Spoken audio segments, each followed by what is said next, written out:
आपने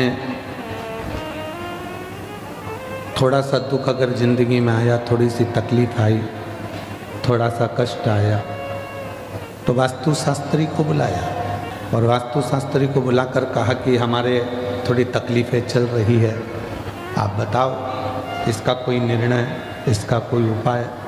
उसने कहा कि ये जो तुम्हारी जो सीढ़ियाँ हैं ये गलत है, तुमने सीढ़ियाँ बदल ली।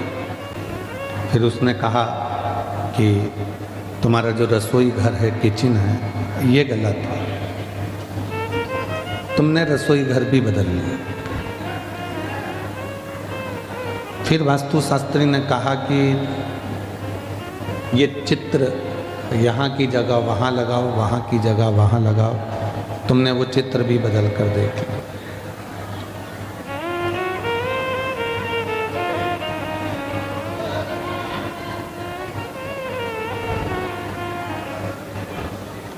वास्तु ठीक करने से पहले अपनी वास्तविकता को ठीक करें। हम स्वयं को ठीक नहीं कर पा रहे।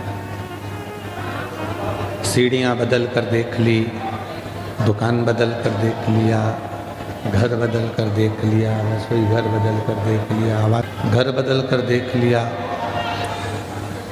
हमने सीढ़ियाँ बदल कर देख ली, सब कुछ हमने बदल कर देख लिया। पर अब थोड़ा सा अपने आप को बदलो। हम जब अपने आप को बदल लेते हैं तो अपने आप सब कुछ बदला बदला सा लगने लगता है और ज़िंदगी में कुछ ना कुछ अच्छा होना प्रारंभ हो जाता है। कल कथा में कहा था, पर हम अपने ऊपर ही, अपनी चित्तवृत्ति में, अपने मन पर ध्यान नहीं दे पाते।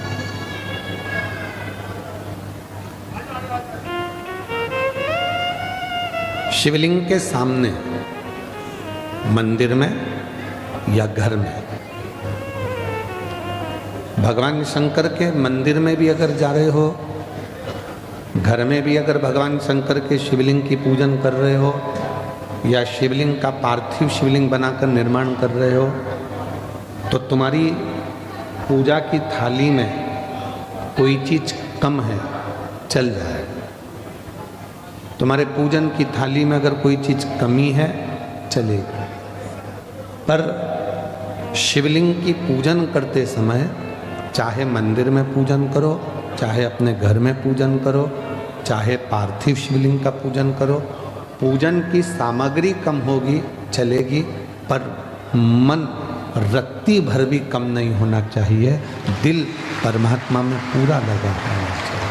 24 घंटे नींद भजन करना मत करो। 12 घंटे भी आपको भगवान का भजन नहीं करना, मत करो। हम नहीं बोलेंगे कि तुम 12 घंटे करो कि 10 घंटे करो कि 20 घंटे करो, आपको मत करो। आप 5 घंटे भी अगर भगवान का भजन नहीं कर पाए तो मत करो, कोई बात नहीं। आप 3 घंटे भी भगवान का भजन नहीं कर पाए तो कोई बात नहीं। पर शिव महापुराण की कथा कहती है कि 24 घंटे जाने दो, 12 घंटे जाने दो, 3 घंटे जाने दो, पर 1 मिनट भी अगर आप शंकर भगवान के सामने बैठे हो और उसकी स्मरण कर रहे हो, तो उस स्मरण में तुम्हारा ध्यान फिर बटना नहीं चाहिए। तुम्हारा ध्यान परमात्मा की ओर पूरा केंद्रित होना चाहिए। कोई स्नेह करने वाला हो तो नंदी तेरे जैसा हो, किसी को नहीं देखता, केवल शिव को देखता, केवल शिव, केवल शिव को, उसके सिवाय किसी को नहीं। शंकर की ओर उसका मुख होता है और शिवलिंग की ओर देखता रहता। देख, जब स्नेह पार्वती जी ने देखा शिव जी को कि शंकर भगवान विष पीने की तैयारी में है, पार्वती जी ने विचार कर लिया, मेरे पति विष पिएंगे, मैं क्या करूं। आद्य शक्ति जगत जननी जगदम्बा दुर्गा भवानी जैसे ही शिव विष पी रहे थे, पार्वती जी उनके कंठ में जाकर बैठ गई। मां पार्वती कंठ के अंदर विष को नीचे उतरने ही नहीं दिया। उतरता तो मरते ना, उतरा ही नहीं।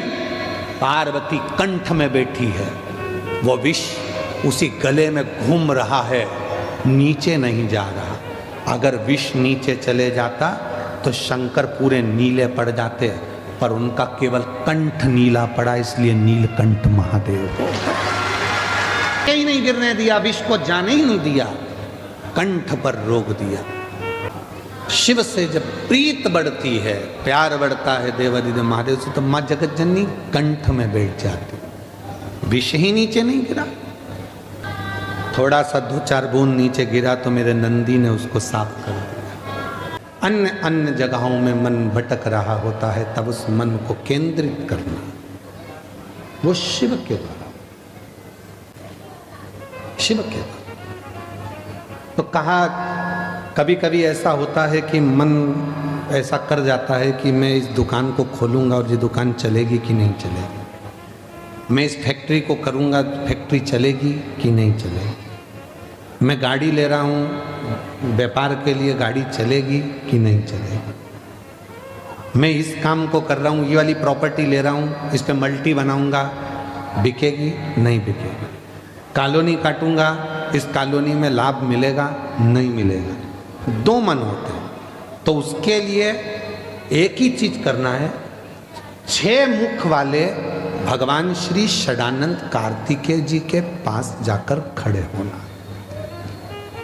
देखिए मन को केंद्रित करना।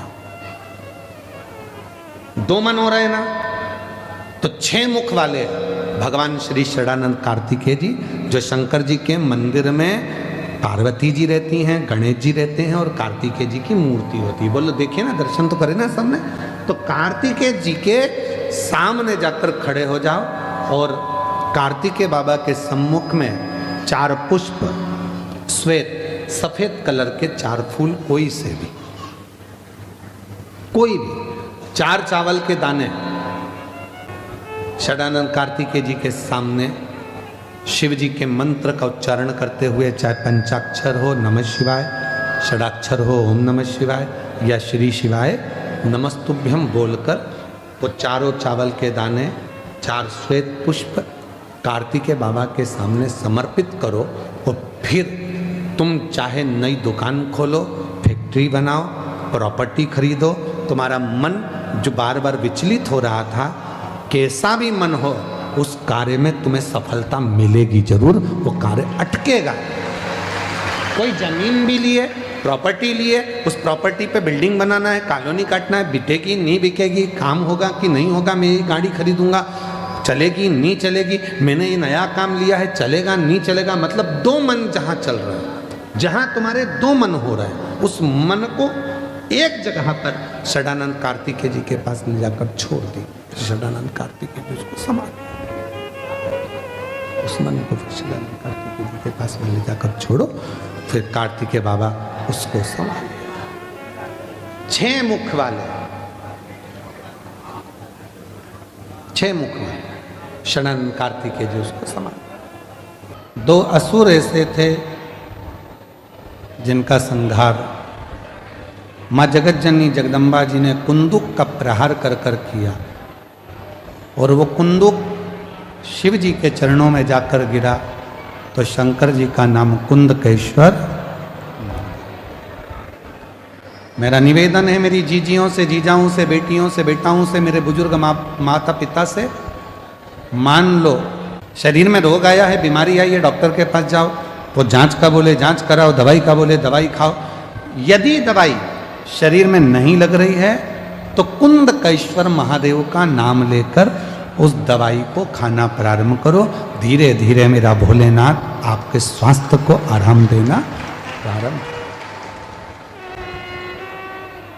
कुंदकेश्वर महादेव, हम तो यहाँ तक कहेंगे अगर कोई अड़चन आ जाती है, कोई परेशानी आ जाती है, कोई अड़चन पड़ जाती है, परेशानी पड़ जाती है, और उसमें कोई हल नहीं निकल रहा है, उस अड़चन में कोई हल नहीं निकल रहा है, परेशानी का कोई हल नहीं निकल रहा है, तो भी एक दुर्वा कुंदकेश्वर महादेव जी के नाम से शिव को चढ़ाकर फिर जाओ, उसमें हल मिलना प्रारंभ। कुंदकेश्वर महादेव हमारे मंजिल तक हमको पहुंचाते हैं। बसंत पंचमी का दिन महाराज, सरस्वती का दिन, जिस दिन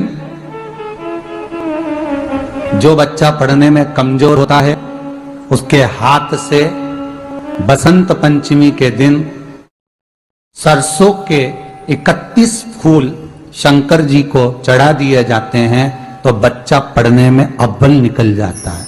उसके बच्चे को कभी नहीं कह सकते कि पढ़ने बैठ, वो खुद बैठेगा।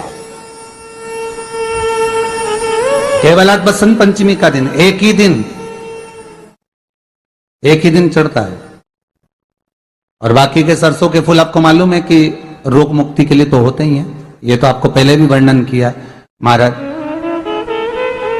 कि जब कोई एकदम रोग आ जाए और डॉक्टर एकदम बोल दे कि ये रोग भारी आ गया है और इसकी जांचें जाएंगी और फिर ये कुछ भी हो सकता है, तो क्या करा जाता था कि 108 सरसों के फूल लाकर तुरंत शंकर भगवान को चढ़ाए जाते थे महाराज। तो चढ़ाने के बाद में रिपोर्ट अच्छी आती है। ऐसा नियम है। कहीं ठेका, कोई ठेकेदारी करते हैं ना, जो ठेका भरते हैं कि भाई मेरा टेंडर आना चाहिए, मेरा ये काम होना चाहिए, मेरी मल्टी बनना चाहिए, या मेरा ये काम के लिए जा रहा हूं, ये काम फतेह होना चाहिए, उसके सबके हाथ पैर जोड़ने से अच्छा है एक काम करो, बस 108 सरसों के फूल उठाओ, शंकर जी का उद्धतेश्वर महादेव का नाम लिखो और छोड़ दो, शिव जी के ऊपर एक एक कर चढ़ा दो, वो ठेका तुम्हें ही मिलेगा, वो काम तुम्हारे पास ही आएगा।